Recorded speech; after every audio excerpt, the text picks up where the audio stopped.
Hello everyone, welcome back to the channel. Back with a quick update on our 76 Trans Am project. Quite a good bit of work has been done, so let me get this camera flipped around and show you what we've been up to.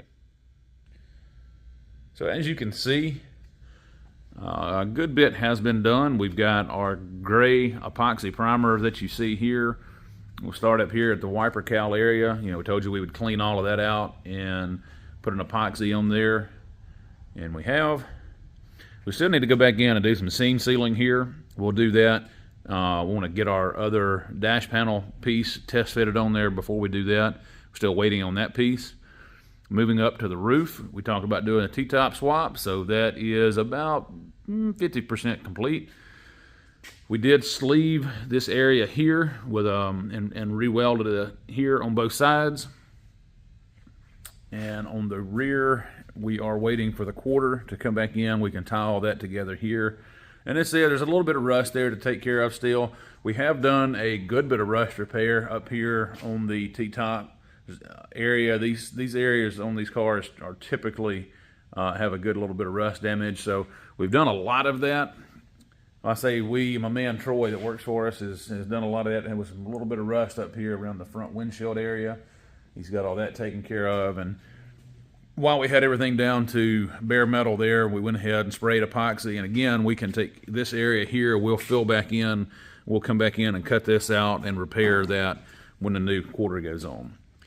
While the quarters are off, this one we did take off to replace it as well. So all the inner structure has been epoxy primed. Just a little extra security there to, while you have access to everything. The trunk extensions here, we will be replacing this whole piece here on both sides. And we decided to go ahead and change out the rear body panel as well. We got that ordered. After looking at it and inspecting it, there's a lot of rust here. It doesn't look terrible, but what you see on the outside is it's just that. Most of the time, if you have a spot that's just this area behind it, it'll be a lot bigger area that's rusted out that you can't see, and it's a little thin all the way across the bottom. The rear cross rail that's behind that panel also has a lot of rust in it that we didn't first see, especially here on the passenger side. And then our little filler pieces that go in here, all of that, by the time we try to go back in and actually repair it, we can replace it and end up with a lot better job. So that's what we decided to do on that as well. Same thing with this side here. It's a lot of heavy pitting and rusting here. Got a little thin on the lip here where the quarter attaches. So again, we decided to go ahead and replace both of those, and we have those on order. Same thing here, went ahead and primed all of the inner structure. And some more rust repair on this side of the T-top as well. Most all of that is taken care of. Still a little finish work to do, but nothing major to do there. Firewall, we did go ahead and cut out the factory firewall there on the passenger side where all of the factory air conditioning and stuff was. This car will be getting a vintage air unit, so you do away with all of that and it cleans it up. We have some finish work to do there once we pull the motor out, but we wanted to get it in and weld it up here across the top so we didn't damage anything inside here before we primed. And I'll show you on the back side of here what that's looking like. So we did cut out the old metal and put new metal back in, and run a little bead through there with a bead roller to give it some strength and kind of make it look a little better. Reused the factory fender mount there, welded it back on. And while we was priming, we went ahead and primed the fenders and deck lid. We had those down to bare metal as well. Again, these are used fenders, but I mean they're pretty good shape for a used part. We can repair all of that. Our cost analysis, from repairing versus replacing, we can repair those pretty easy. So both of the fenders was in pretty decent shape. Same with the deck lid. Now the back side of the deck lid, we haven't done anything yet. We'll probably sandblast that and then we'll throw an epoxy on that as well. So again, it's looking quite a good bit different.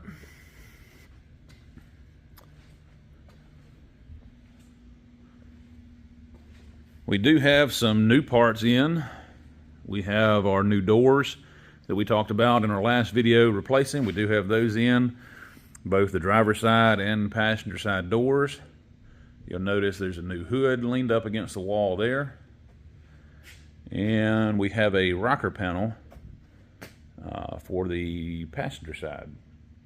And so we bought this. This is probably, we'll end up cutting some of this down. We won't need some of this structure up here at the front. We really just need this main rail that goes through here. But this is an outer and an inner rocker. And we decided to change that out as well. Just this car had some damage over here, and somebody, whoever did the repairs on it before, this whole area here has been welded up, and it was full of body filler. There's still some in there that we didn't take it all the way out. Then, if you look through there, this is looking through the rocker into the inner rocker. You can see there's a lot of separation back there. And so we decided, since we were doing the floors, that'd be a good time to go ahead and change out that rocker as well. So we're still waiting on a couple of parts. Like I said, we just got our trunk extensions and rear body panels and stuff ordered. So we're still waiting on those. And we'll put those in before the new quarters go on, obviously. But, you know, we try to order everything that we need ahead of time. And then there's some of those parts that you just wasn't expecting. We do have a lot of new parts that come in over here for the car. I mean, I'm going to go over some of those as well. Some of the stuff that we've got in, some stuff I'm pretty excited about. So let me get set up here and we'll show you what we've got.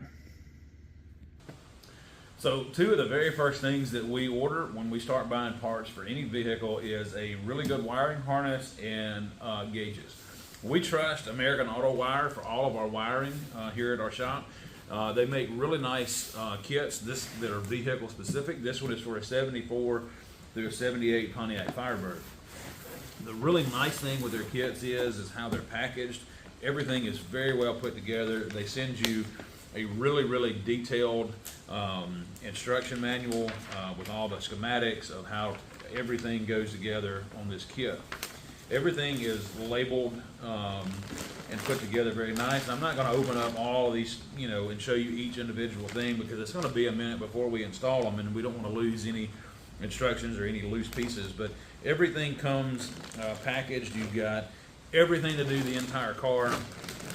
They give you extra length of wire and extra provision. So if you want to add power windows, power door locks, those kind of things, power seats, you want to add any of that stuff to your car, you have the provisions in those kits to do that. So next thing that we also do is gauges. So we trust Dakota Digital gauges for every build that we do. Now these are the gauges that will be in this car. Again, we're not going to take all the protective plastic off because it's going to be a minute before we use them or actually install them. But these are the RTX series from Dakota Digital. They give you basically the best of both worlds. They give you the updated look of the original gauge, so everything's still kind of analog, but you do have a digital readout over here on this side. So that's the main gauges. You also have your other two gauges, your battery and your fuel gauge here. Again, their stuff is very well put together, detailed instructions, manuals, all the wiring, everything that you need to install those gauges here comes with the kit. This really nice part with theirs is this box that they send with it. You basically wire everything into this box, and then it's one cable that goes from here over to your gauges that sends all of the, I guess, the signals, electronic signals. But again, all the wiring comes in that you need. Really nice product. And this allows us to be able to, again, update the entire car with keeping some of the originality look of it, but just everything updated and more modern. And we're not trusting 40-year-old wiring to do 21st century work. So on the table in front of me, we have some really nice pieces that we've bought up for the Trans Am. To start out with this side here, This is a set of billet hood hinges from the Ring Brothers. Really nice pieces here. These are gas strut assisted hood hinges. The struts are here.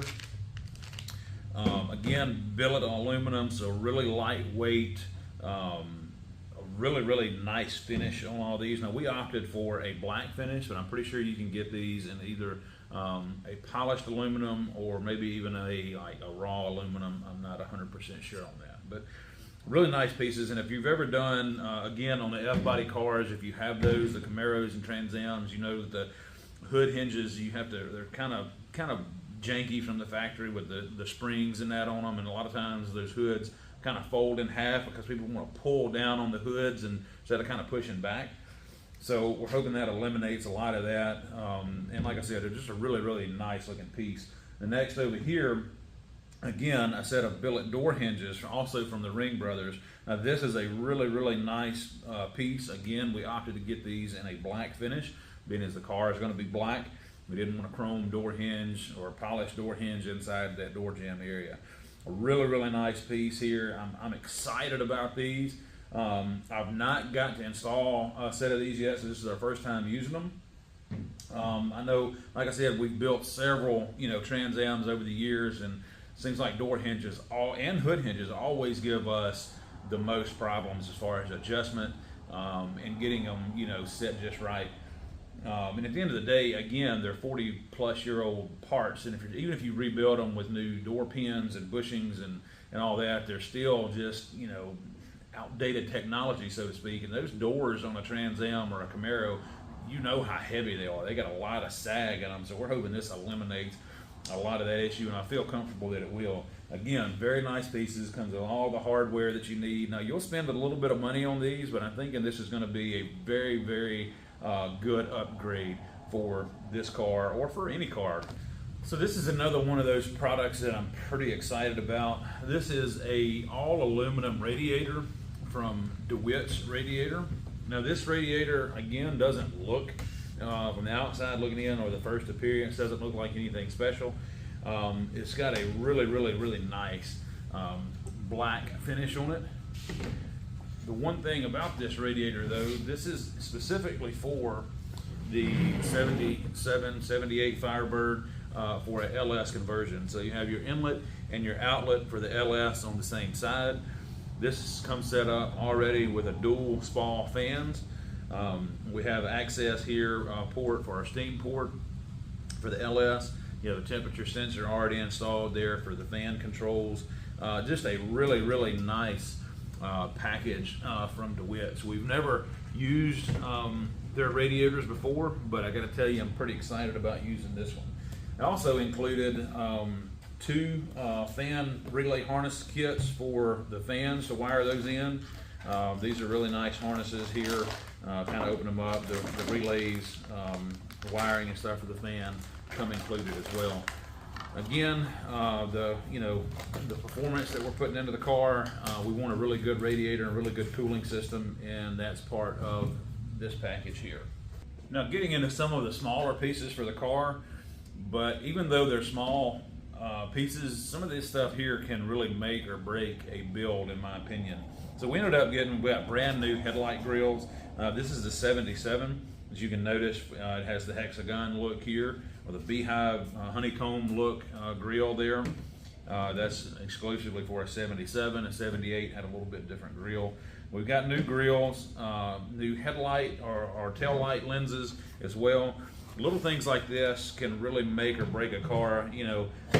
Understand if you're on a budget, you might have to reuse some of that stuff, and that's fine.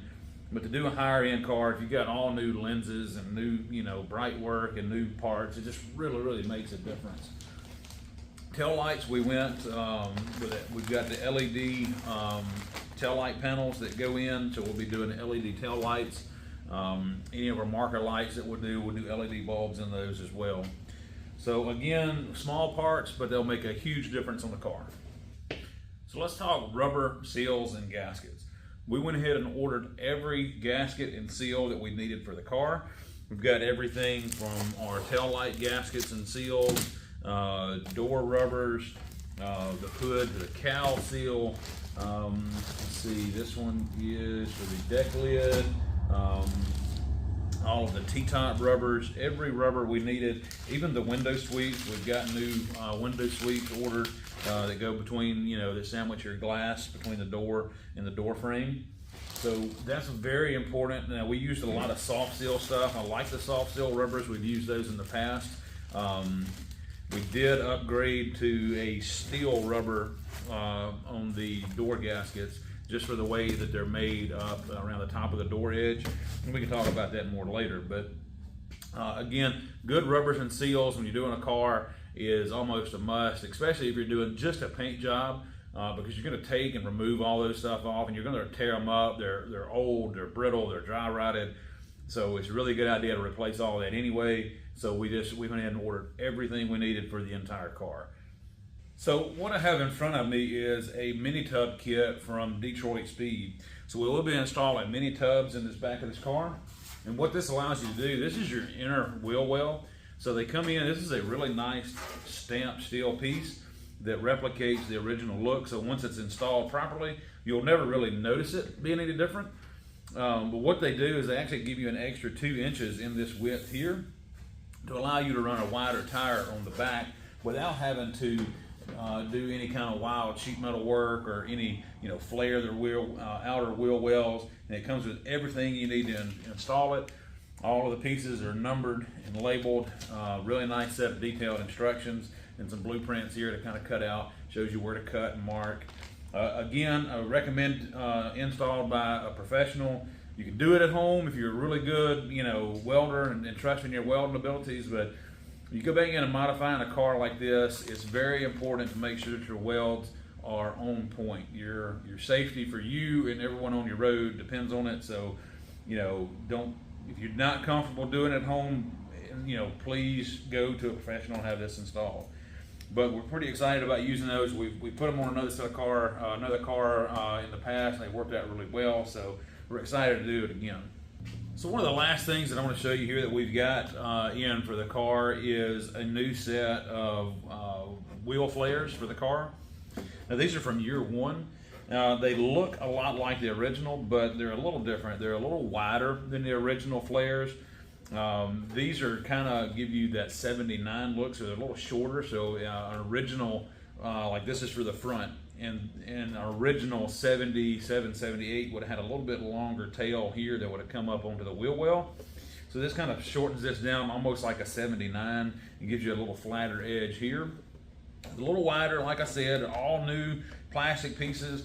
And one of the things that they also do is they fit flush up to the body here. I'm sure we'll have to do a little bit of modifying and make them fit just perfect, being as it's an aftermarket part. But you don't have to use the original little rubber seal gasket that goes on with the original car. So it just kind of cleans it up a little bit more. So this is a set for the front and the rear here for the car. And again, from year one, really good looking pieces. I'm excited about using them. We've never used their flares here.